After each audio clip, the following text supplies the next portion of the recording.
80 शब्द प्रति minute. Matter start.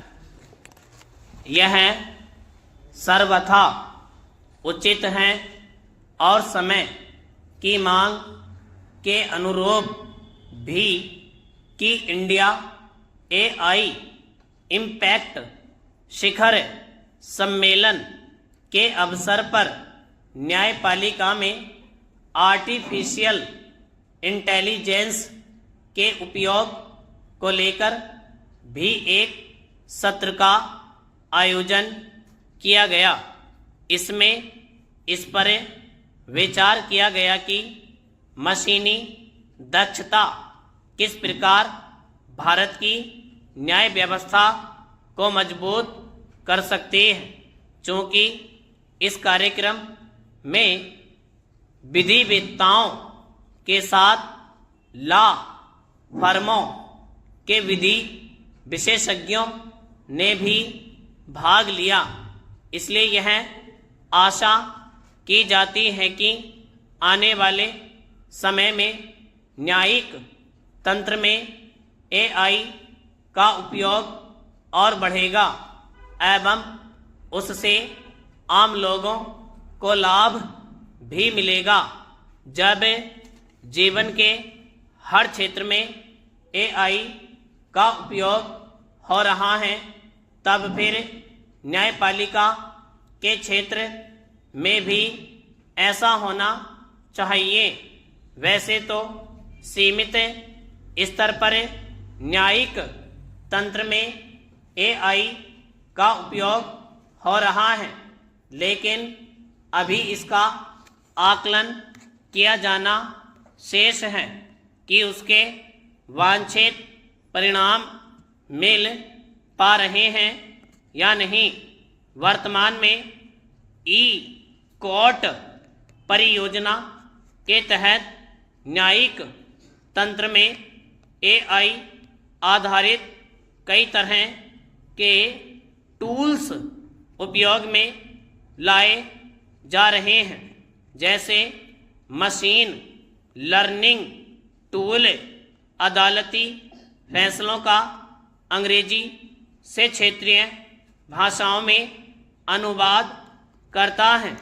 इसके माध्यम से हजारों निर्णयों को विभिन्न भाषाओं में अनुदित किया गया है।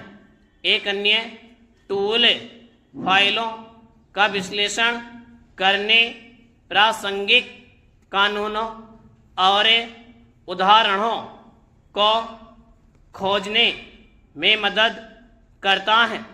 इसी तरह कुछ उच्च न्यायालयों में ऐसे टूल प्रयोग हो रहे हैं जो गवाही के बयानों को सीधे डिजिटल टेक्स्ट में बदलने का काम करते हैं।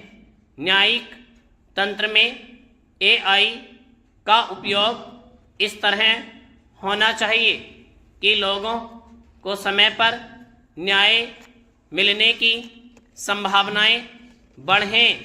निसंदेह AI निर्णय देने का काम नहीं कर सकती और न ही उससे ऐसा कोई काम लिया जाना चाहिए।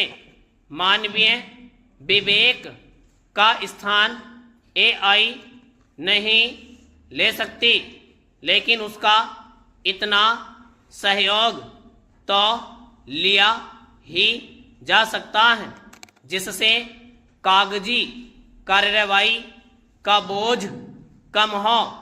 अनुसंधान, विश्लेषण और डाटा संग्रह को काम भी AI के जरिए हो सकता है।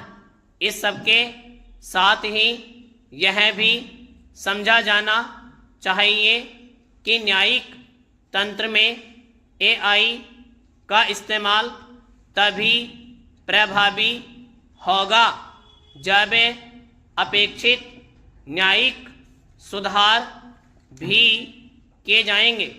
यह आवश्यक है कि तारीख पर तारीख के सिलसिले पर विराम लगे। इसी तरह जनहित याचिकाओं के नाम पर फालतू की याचिकाओं पर लगाम लगना भी ज़रूरी है।